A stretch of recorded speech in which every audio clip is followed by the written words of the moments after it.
Hello food lovers, welcome back to our channel. నేను మీ రాణి ఎరంశెట్టి.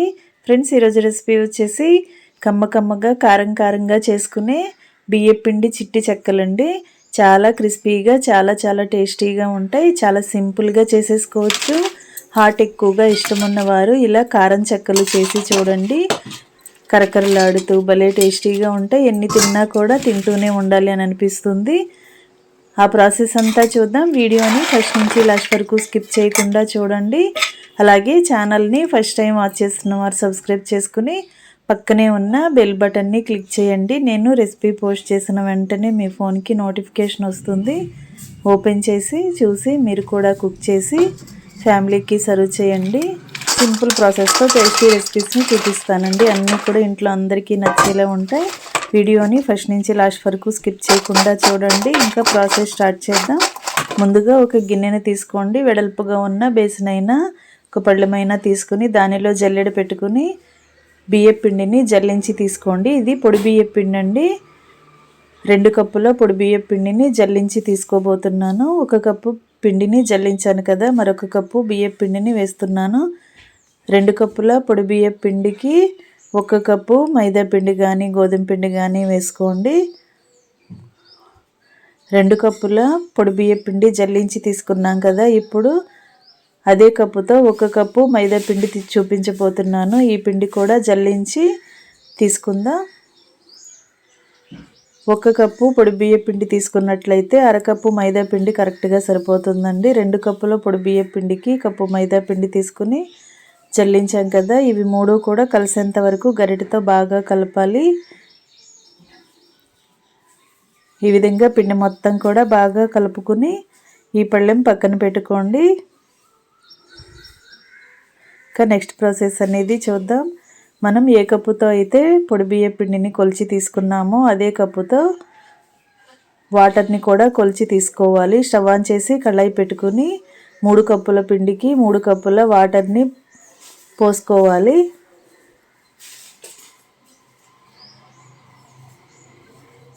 ఈ విధంగా 3 కప్పుల వాటర్ని కూడా కళాయిలో పోసుకున్నాం కదా, దీనిలోకి టేస్ట్కి సరిపడా సాల్ట్ని వేసుకోండి. అలాగే మీ ఘాటుకి తగ్గట్టుగా కారం కూడా యాడ్ చేసుకోండి. నేను 2 టీ స్పూన్ల కారం యాడ్ చేస్తున్నాను. అలాగే చిటికెడు పసుపు కూడా వేసుకుని కొంచెంగా వాము కూడా వేసుకోండి. క్రష్ చేసుకున్న వాము కానీ లేదంటే వాము పొడి కానీ వామైనా కూడా వేసుకోవచ్చండి. అలాగే 1 టేబుల్ స్పూన్ వరకు ఆయిల్ని కూడా పోసుకుని మనం వేసిన ఇంగ్రీడియంట్స్ అన్నీ కూడా వాటర్లో కలిసేలా బాగా కలుపుకోవాలి. ఈ వాటర్ని బాగా కాగించండి. వాటర్ ఇలా బాయిల్ అవుతున్నప్పుడు వాటర్ని టేస్ట్ చూసుకోండి. సాల్ట్ కానీ కారం కానీ మీ టేస్ట్కి తగ్గట్టుగా లేకపోతే యాడ్ చేసుకుని మనం ముందుగా జల్లించి పెట్టుకున్న పిండి అంతా కూడా ఈ వాటర్లోకి పోసేసుకుని బాగా కలుపుకోవాలి. బియ్యపిండి మైదా పిండి అంతా కూడా బాగా కలుపుకుని పెట్టుకున్నాం కదా, అంతా కూడా వాటర్లో పోసేసుకుని గరిటెతో బాగా కలుపుకోవాలి. మనం తీసుకున్న వాటర్ కానీ జల్లించి పెట్టుకున్న పిండి కానీ వాటర్ క్వాంటిటీ కానీ కరెక్ట్గా సరిపోతాయండి. పిండి అంతా కూడా వాటర్లో బాగా కలిసిపోతుంది. ఫ్లేమ్ అంతా కూడా తగ్గించి పిండి అంతా వాటర్లో కలిసేంత వరకు గరిటెతో బాగా కలపాలి. వాటర్ అన్నీ కూడా పిండిని బాగా పీల్చుకొని పిండి అంతా పొడిలాడుతున్నట్లుగా వస్తుంది.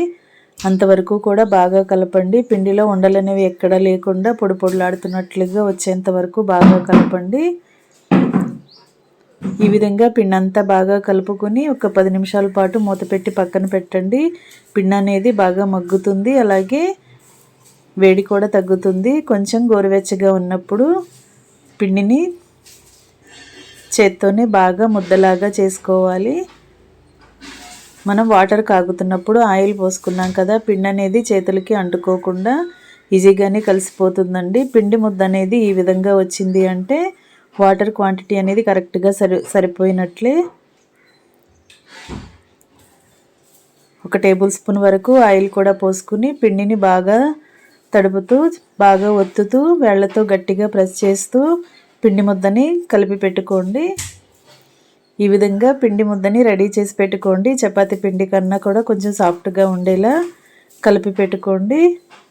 ఇప్పుడు కొంచెం కొంచెంగా పిండి ముద్దల్ని తీసుకుని పూరీ పీటకి పొడి పిండిని అప్లై చేసుకుని చపాతీలాగా రోల్ చేసుకోవాలండి. మిగిలిన పిండి అనేది ఆరిపోకుండా గిన్నెకు మూత పెట్టి కవర్ చేసి పక్కన పెట్టుకోండి. కొంచెంగా పిండి తీసుకుని పూరీ పీటపై పొడి బియ్యం పిండి కానీ కొంచెం మైదా పిండి కానీ గోధుమ పిండి కానీ అప్లై చేసుకుంటూ పూరీ చేసుకోవాలి. ఫ్రెండ్స్, ప్రాసెస్ అనేది చాలా సింపుల్గా ఉంటుంది. ఇంగ్రీడియంట్స్ కూడా చాలా ఇంట్లో ఉన్న ఇంగ్రీడియంట్స్ అండి, చాలా తక్కువే. ఈ స్నాక్స్కి టేస్ట్ అనేది చాలా చాలా బాగుంటుంది. చిన్నపిల్లలు హాలిడేస్లో స్నాక్స్ అడుగుతూ ఉంటారు కదా. 10 నిమిషాల్లో పిండి కలిపి ఈ విధంగా చిట్టి చిట్టి చెక్కలు చేసి పెట్టండి. పూరీ చేసుకోవటం కంప్లీట్ అయిన తర్వాత ఏదైనా బౌల్తో కానీ ఇలా అంచులేని వాటర్ బాటిల్ క్యాప్స్తో కానీ చిన్ని చిన్ని గ్లాసెస్ ఉంటాయి కదా, వాటితో కానీ ఇలా అన్నీ కూడా ఈవెన్గా ఒకే సైజులోకి వచ్చేలా చిన్న చిన్న పీసెస్గా కట్ చేసుకోండి.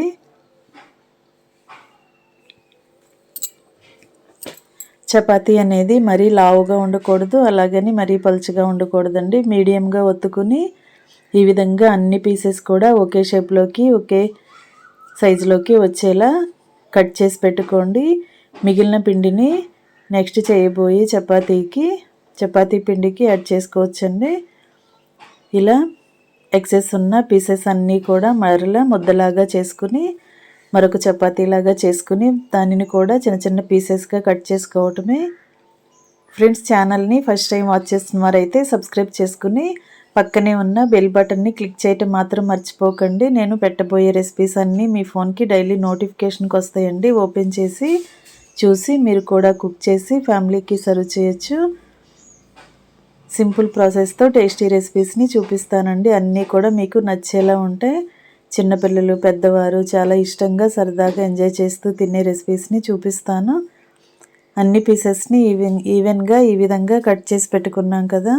మిగిలిన పిండి ముద్దని కూడా ఇదే విధంగా చపాతీలాగా రోల్ చేసుకుని చిన్న చిన్న పీసెస్గా కట్ చేసుకుని అన్నీ ఒక పళ్ళెంలోకి కానీ ఇలా బౌల్లోకి కానీ వేసి రెడీగా పెట్టుకోండి. ఇలా ముందుగానే అన్నీ చేసి పెట్టుకుంటే డీప్ ఫ్రై చేయటం ఈజీ అయిపోతుందండి. మొత్తం అన్నీ చేసుకోవటం కంప్లీట్ అయిన తర్వాత స్టవ్ ఆన్ చేసుకుని కళాయి పెట్టుకుని డీప్ ఫ్రైకి సరిపడా ఆయిల్ పోసి ఆయిల్ కాగిన తర్వాత ఫ్లేమ్ని మీడియంలో పెట్టుకుని ఆయిల్కి పట్టినన్ని చిటి చిటి చెక్కల్ని ఆయిల్లో వేసుకోవటమే. పిండిని ఎప్పుడూ ఒకేలాగా కలపటం కాకుండా నేను చూపించిన విధంగా కలిపి ఒకసారి చేసి చూడండి. టేస్టీగా ఉండటమే కాదు, ఎక్కువగా ఇలా చేసుకోవాలి అని అనిపిస్తుంది. కారం ఎక్కువగా ఇష్టపడే వారికి ఈ చెక్కలు అనేవి చాలా బాగా నచ్చుతాయి. ఇలా ఆయిల్లో చెక్కల్ని వేసుకోండి. మరీ ఎక్కువగా వేయొద్దండి, తక్కువగా వేసుకుని డీప్ ఫ్రై చేసుకున్నట్లయితే చెక్కలన్నీ కూడా పొంగుతూ క్రిస్పీగా ఫ్రై అవుతాయి.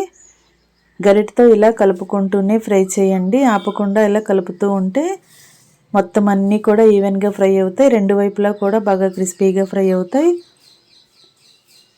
ఈ విధంగా ఫ్రై అయిన తర్వాత ఆయిల్ నుండి తీసేసి ప్లేట్లోకి పెట్టేసుకోండి. ఇదే ప్రాసెస్తో నెక్స్ట్ బ్యాచ్ని కూడా ఆయిల్కి పట్టినన్ని వేసుకుని రెండు వైపులా కూడా క్రిస్పీగా ఫ్రై చేసుకోవటమే. చిన్నపిల్లలు అయితే ఈ స్నాక్స్ని భలే ఎంజాయ్ చేస్తూ తింటారండి. తప్పకుండా ట్రై చేయండి. ఈ విధంగా ఆయిల్ నుండి తీసేసిన తర్వాత అన్నీ కూడా ఒక ప్లేట్లోకి పెట్టుకోండి.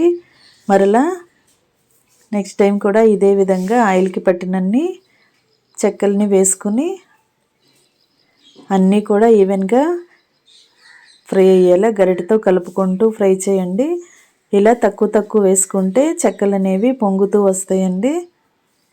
మనం పిండి ఉడుకుతున్నప్పుడు ఆయిల్ పోసాం, అలాగే పిండి కలుపుతున్నప్పుడు కూడా ఆయిల్ పోసుకొని పిండిని బాగా కలిపాం కదా, పొంగుతున్నట్లుగా వచ్చి క్రిస్పీగా బాగా ఫ్రై అవుతాయండి. ఈ విధంగా మొత్తం అన్నీ ఫ్రై చేయడం కంప్లీట్ అయిన తర్వాత స్టవ్ ఆఫ్ చేసుకుని సర్వింగ్ ప్లేట్లోకి తీసుకోవటమే. ఫ్రెండ్స్, రెసిపీ నచ్చినట్లయితే మీరు కూడా ట్రై చేసి ఫ్యామిలీకి సర్వ్ చేయండి. వీడియో నచ్చినట్లయితే లైక్ చేసి మీ ఫ్రెండ్స్కి రిలేటివ్స్కి షేర్ చేయండి. ఛానల్ని ఫస్ట్ టైం వాచ్ చేస్తున్న వారైతే రన్ అవుతున్న వీడియో కింద రెడ్ కలర్లో సబ్స్క్రైబ్ ఆప్షన్ టచ్ చేసి ఏఎల్ఏ ఆల్ అని బెల్ ఐకాన్ని కూడా యాక్టివేట్ చేయండి. చిట్టి చిట్టి కారం చెక్కలు రెడీ అయిపోయాయండి. బియ్యపిండి చెక్కలు చాలా టేస్టీగా ఉంటాయి. మీరు కూడా తప్పకుండా ట్రై చేయండి. అప్పటికప్పుడు పిండిని కలుపుకొని 10 నిమిషాల్లో చేసేసుకోవచ్చు. పిల్లలు హాలిడేస్లో స్నాక్స్ అడిగినప్పుడు చాలా ఈజీ ప్రాసెస్తో చాలా సింపుల్గా చేసేసుకోవచ్చు అండి. పిల్లలు టీ టైంలో పెద్దవారు అందరూ కూడా చాలా సరదాగా సర్వ్ చేసుకోవచ్చు.